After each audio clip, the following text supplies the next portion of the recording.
ನಮಸ್ಕಾರ ಎಲ್ಲರಿಗೂ ಹೇಗಿದ್ದೀರಾ? ನಾನಿವತ್ತು ಬೆಂಡೆಕಾಯಿಂದ ಒಂದು ಬಹಳ ರುಚಿಯಾದ, ಬಹಳ ಸೊಗಸಾದ, ಅಷ್ಟೇ ಸುಲಭವಾದ ಒಂದು ಸಾರನ್ನ ಹೇಗೆ ಮಾಡೋದು ಅಂತೇಳಿ ತೋರಿಸ್ಕೊಡ್ತೀನಿ. ಎಷ್ಟು ಚೆನ್ನಾಗಿರುತ್ತೆ ಅಂತಂದರೆ, ಒಂದು ಸತಿ ನೀವು ಮುದ್ದೆ ಜೊತೆಗೆ ಇದನ್ನ ಮಾಡ್ಕೊಂಡು ಊಟ ಮಾಡಿರಿ, ನೀವೇ ಹೇಳ್ತೀರಾ ಎಷ್ಟು ಚೆನ್ನಾಗಿತ್ತು ಅಂತೇಳಿ. ಬಿಸಿ ಬಿಸಿ ಮುದ್ದೆ, ಸ್ವಲ್ಪ ತುಪ್ಪ, ಈ ಬೆಂಡೆಕಾಯಿ ಸಾರಿತ್ತು ಅಂತಂದರೆ ಬೇರೆ ಏನು ಬೇಡವೇ ಬೇಡ ಅನಿಸ್ಬಿಡುತ್ತೆ. ಅಷ್ಟು ಚೆನ್ನಾಗಿರುತ್ತೆ ಇದು. ಇದನ್ನು ಮಾಡೋದು ಬಹಳ ಸರಳವಾಗಿದೆ. ಇದನ್ನು ಮಾಡಲಿಕ್ಕೆ ನಾನಿವತ್ತು ಒಂದು 1/4 ಕೆಜಿಯಷ್ಟು ಬೆಂಡೆಕಾಯಿನ ತೊಗೊಂಡಿದ್ದೀನಿ. 1/4 ಕೆಜಿ ಬೆಂಡೆಕಾಯಿಗೆ ಸರಿಯಾದ ಅಳತೆಯನ್ನು ತೋರಿಸ್ತೀನಿ. ನೀವು ಅದೇ ಥರ ಮಾಡ್ಕೊಂಡು ಊಟ ಮಾಡಿಬಿಟ್ಟು ಹೇಗೆ ಬಂತು ಅಂತ ಹೇಳಿ. ಬನ್ನಿ ನಮ್ಮ ಅಡುಗೆ ಮನೆಗೆ ಹೋಗೋಣ. ಇವಾಗ ನೀವು ಬಾಣಲಿ ಇಟ್ಬಿಟ್ಟು ಸ್ವಲ್ಪ ಎಣ್ಣೆ ಹಾಕಿ, ಎಣ್ಣೆ ಬಿಸಿ ಆದಮೇಲೆ ಒಂದು 4 ಕಾಳು ಮೆಂತ್ಯ ಕಾಳನ್ನು ಹಾಕಿ. ಆಮೇಲೆ ಸಾಸಿವೆ ಕಾಳನ್ನು ಹಾಕಿ, ಇದ್ರ ಜೊತೆಗೆ ಒಂದು ಬ್ಯಾಡಗಿ ಮೆಣಸಿನ್ಕಾಯಿ ತೊಗೊಂಡಿದ್ದೀನಿ, ಒಣ ಮೆಣಸಿನ್ಕಾಯಿನ. ಇದನ್ನು ಅಷ್ಟೇ ಸಣ್ಣ ಸಣ್ಣಗೆ ಮುರಿದ್ಬಿಟ್ಟು ಇದಕ್ಕೆ ಹಾಕ್ತಾಯಿದ್ದೀನಿ. ಇದನ್ನು ಹಾಕಿದ ಮೇಲೆ ಮೆಂತ್ಯ ಕಾಳು ಬಣ್ಣ ಬದಲಾಗೋವರೆಗೂ ಸ್ವಲ್ಪ ಹೊತ್ತು ಹುರಿಬೇಕಾಗತ್ತೆ ಎಣ್ಣೆಯಲ್ಲೇ. ಅದು ಸ್ವಲ್ಪ ಬಣ್ಣ ಬದಲಾಗಿದ್ದಾದಮೇಲೆ ಇದಕ್ಕೆ ಒಂದು 4 ಕಾಳು ಜೀರಿಗೆ ಹಾಕ್ತಾಯಿದ್ದೀನಿ. ಜೊತೆಗೆ ಕಡಲೆಬೇಳೆಯನ್ನು ಹಾಕ್ತಾಯಿದ್ದೀನಿ. ನಿಮ್ಗೆ ಬೇಕು ಅಂತಂದರೆ ಸ್ವಲ್ಪ ಉದ್ದಿನ ಬೇಳೆನೂ ಕೂಡ ಹಾಕ್ಕೋಬಹುದು. ನನಗಿಷ್ಟ ಇಲ್ಲ ಅಂತೇಳಿ ಹಾಕಿಲ್ಲ. ಇದು ಸ್ವಲ್ಪ ಹೊತ್ತು ಎಣ್ಣೆಲಿ ಹುರಿದಿದ್ದಾದಮೇಲೆ ಇಲ್ಲಿ ನಾನು ಏನು ಮಾಡ್ತೀನಿ ಅಂತಂದರೆ ಕರಿಬೇವು ಸೊಪ್ಪನ್ನು ಹಾಕ್ತಾಯಿದ್ದೀನಿ. ಹಾಗೆ ಜಜ್ಜಿಟ್ಕೊಂಡಿರ್ತಕ್ಕಂಥ ಒಂದು 5-6 ಬೆಳ್ಳುಳ್ಳಿ ಹೆಸಳನ್ನು ಹಾಕ್ತಾಯಿದ್ದೀನಿ. ಇದನ್ನು ಹಾಕಿದ ಆದಮೇಲೆ ಸ್ವಲ್ಪ ಹಿಂಗನ್ನು ಹಾಕ್ತೀನಿ ಇದಕ್ಕೆ. ಇಂಗು ಇದ್ದರೆ ಹಾಕಿ, ಇಲ್ಲ ಅಂತಂದರೆ ಬೇಡ, ನಡೆಯುತ್ತೆ.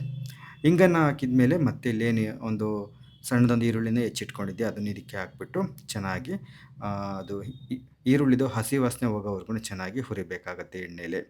ಆಮೇಲಿಂದ ಒಂದೆರಡು ಹಸಿಮೆಣಸಿಕಾಯಿನ ಕೂಡ ಇದಕ್ಕೆ ಹಾಕ್ತಾಯಿದ್ದೀನಿ. ಖಾರಕ್ಕೆ ಖಾರದ ಪುಡಿ ಮತ್ತು ಹಸಿಮೆಣಸಿಕಾಯಿ 2 ಬಳಸ್ತಿರೋದ್ರಿಂದ ನೋಡಿಬಿಟ್ಟು ಖಾರವನ್ನು ಹಾಕಿ. ಆಮೇಲೆ ಸ್ವಲ್ಪ ಕಲ್ಲುಪ್ಪನ್ನು ಹಾಕ್ತಾಯಿದ್ದೀನಿ.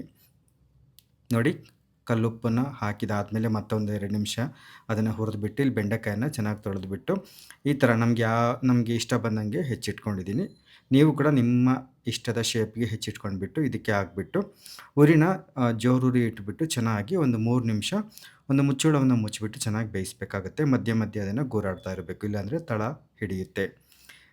ನೋಡಿ, ಈ ಥರ ಮುಚ್ಚಿಬಿಟ್ಟು ಚೆನ್ನಾಗಿ ಒಂದು 3 ನಿಮಿಷ ಉರಿ ಜಾಸ್ತಿ ಇಟ್ಟಿರಬೇಕು. ಜಾಸ್ತಿ ಇಟ್ಬಿಟ್ಟು ಬೆಂಡೆಕಾಯನ್ನು ಹುರಿಬೇಕು, ಗೊತ್ತಾಯ್ತಾ? ಆಮೇಲಿಂದ ಇದಕ್ಕೆ ಏನೇನು ಹಾಕಬೇಕು ಅಂತೇಳಿ ಹೇಳ್ತೀನಿ. ಅಷ್ಟೇ ಹಾಕಿ ಮಾಡಿ ನೋಡಿ, ತುಂಬ ಚೆನ್ನಾಗಿ ಬರುತ್ತೆ. ಒಟ್ಟಾರೆ ನಾನಿಲ್ಲಿ 1/4 ಕೆಜಿ ಬೆಂಡೆಕಾಯನ್ನು ತೊಗೊಂಡಿದ್ದೀನಿ, ಗೊತ್ತಾಯ್ತಾ? ಬೆಂಡೆಕಾಯನ್ನು ಹಾಕಿದ ಮೇಲೆ 3 ನಿಮಿಷ ಜಾಸ್ತಿ ಉರಿ ಇಟ್ಟು ಚೆನ್ನಾಗಿ ಹುರಿಬೇಕು. ಆಮೇಲೆ 3 ನಿಮಿಷ ಆಗಿದ ಮೇಲೆ ಸ್ವಲ್ಪ ಅರಿಶಿನ ಪುಡಿಯನ್ನು ಹಾಕಿ.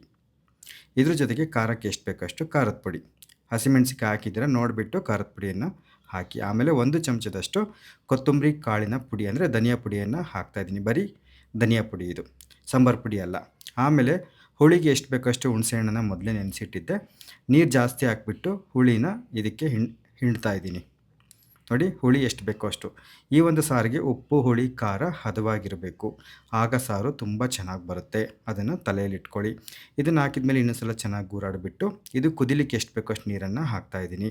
ನಿಮಗೆ ಇದು ಗಟ್ಟಿಗೆ ಬೇಕು ಅನ್ನೋದಾದರೆ ನೀರನ್ನು ಕಡಿಮೆ ಹಾಕ್ಕೊಳ್ಳಿ. ಸ್ವಲ್ಪ ತೆಳುವಾಗಿರಬೇಕು ಅನ್ನೋದು ಆದರೆ ನೀರನ್ನು ಜಾಸ್ತಿ ಹಾಕ್ಕೊಳ್ಳಿ. ನೋಡಿ, ಒಂದಿಷ್ಟೆಷ್ಟು ಬೆಲ್ಲ ಹಾಕ್ತಾಯಿದ್ದೀನಿ. ಸ್ವಲ್ಪ ಬೆಲ್ಲವನ್ನು ಹಾಕೋದ್ರಿಂದ ರುಚಿ ಚೆನ್ನಾಗಿರುತ್ತೆ. ನಿಮ್ಗೆ ಬೇಡ ಅಂತಂದರೆ ಬೆಲ್ಲವನ್ನು ಬಿಡಬಹುದು. ಆಮೇಲೆ ಇಲ್ಲಿ 1 ಚಮಚದಷ್ಟು ಕಡಲೆ ಹಿಟ್ಟು ಅಂತಂದರೆ ನಾವು ಇದು ಬೋಂಡ ಬಜ್ಜಿ ಎಲ್ಲ ಮಾಡ್ತೀವಲ್ಲ, ಅದು ಜುನ್ಕ ಮಾಡ್ತೀವಲ್ಲ, ಆ ಒಂದು ಹಿಟ್ಟನ್ನು 1 ಚಮಚದಷ್ಟು ಒಂದು ಗಿಳ್ಳಿಗೆ ಹಾಕೊಂಡ್ಬಿಟ್ಟು ಸ್ವಲ್ಪ ನೀರನ್ನು ಹಾಕ್ಬಿಟ್ಟು ಗಂಟುಗಳಿಲ್ದಂಗೆ ಕದರಿ ಇಟ್ಕೊಂಡಿದ್ದೀನಿ. ನೋಡಿ, ಬೆಂಡೆಕಾಯಿಗೆ ನೀರನ್ನು ಹಾಕ್ಬಿಟ್ಟು ಮತ್ತೆ ಅದು ಚೆನ್ನಾಗಿ ಮೆತ್ತಗಾಗೋವರೆಗೂ ಚೆನ್ನಾಗಿ ಬೇಯಿಸಬೇಕಾಗತ್ತೆ. ಉರಿನ ಸಣ್ಣ ಉರಿಗಿನ ಒಂಚೂರು ಜಾಸ್ತಿ ಇಟ್ಟಿರಬೇಕಾಗತ್ತೆ. ಬೆಂಡೆಕಾಯಿ ಚೆನ್ನಾಗಿ ಮೆತ್ತಗೆ ಬೆಂದಿದ್ದಾದಮೇಲೆ ನಾವಿಲ್ಲಿ ಕಡಲೆ ಹಿಟ್ಟನ್ನು ಏನು ಕದರಿ ಇಟ್ಕೊಂಡಿದ್ದೀವಿ ಅದನ್ನು ಇದಕ್ಕೆ ಹಾಕಿಬಿಟ್ಟು ಜೊತೆಗೆ ಸಣ್ಣದಾಗಿ ಹೆಚ್ಚಿರ್ತಕ್ಕಂಥ ಕೊತ್ತಂಬರಿ ಸೊಪ್ಪನ್ನು ಕೂಡ ಹಾಕಿ ಒಂದು 2ರಿಂದ 3 ನಿಮಿಷ ಕುದಿಸಿದ್ರೆ ಸಾಕಾಗುತ್ತೆ. ಇದಕ್ಕೆ ನಾವು ಕಡಲೆ ಹಿಟ್ಟನ್ನು ಹಾಕಿರೋದ್ರಿಂದ ಸಾರಿನ ರುಚಿ ಇನ್ನೂ ಚೆನ್ನಾಗಿರುತ್ತೆ ಮತ್ತು ಸ್ವಲ್ಪ ತಣ್ಣಗೆ ಆಗ್ತಾ ಆಗ್ತಾ ಗಟ್ಟಿಗಾಗುತ್ತೆ. ಹಾಗಾಗಿ ಜಾಸ್ತಿ ಕುದಿಸೋದು ಬೇಡ. 2ರಿಂದ 3 ನಿಮಿಷ ಕುದಿಸಿದ್ವಿ ಅಂತಂದರೆ ರುಚಿಯಾದ ಬೆಂಡೆಕಾಯಿ ಸಾರು ಸಿದ್ಧವಾಯಿತು ಅಂತಲೇ ಅರ್ಥ. ಚಪಾತಿ ಜೊತೆ, ಅನ್ನದ ಜೊತೆ, ಮುದ್ದೆ ಜೊತೆ ಹೇಳಿ ಮಾಡಿಸಿದ್ದಂಗೆ ಇರುತ್ತೆ. ಭಾಳ ಚೆನ್ನಾಗಿರುತ್ತೆ. ಚಪಾತಿ ರೊಟ್ಟಿಗಳ ಜೊತೆ ತಿಂತಾ ಇದ್ದೀರಾ ಅಂತಂದರೆ ನೀವು ಸ್ವಲ್ಪ ನೀರನ್ನು ಕಡಿಮೆ ಹಾಕಿ ಸ್ವಲ್ಪ ಗಟ್ಟಿಗೆ ಮಾಡ್ಕೊಳ್ಳಿ ಅಷ್ಟೇ, ಆವಾಗ ಚೆನ್ನಾಗಿರುತ್ತೆ. ನೋಡಿ, ಇಷ್ಟೇ. ನಿಮಗೇನಾದರೂ ಇದು ಇಷ್ಟ ಆಗಿತ್ತು ಅಂತಂದರೆ ಇದನ್ನು ಟ್ರೈ ಮಾಡಿಬಿಟ್ಟು ಹೇಗೆ ಬಂತು ಅಂತ ಹೇಳಿ. ರುಚಿ ಅಂತೂ ಅದ್ಭುತವಾಗಿರುತ್ತೆ. ನಾನು ಮುಂದಿನ ವಿಡಿಯೋದಲ್ಲಿ ಸಿಗ್ತೀನಿ. ಟಾಟಾ, ಬೈ ಬಾಯ್.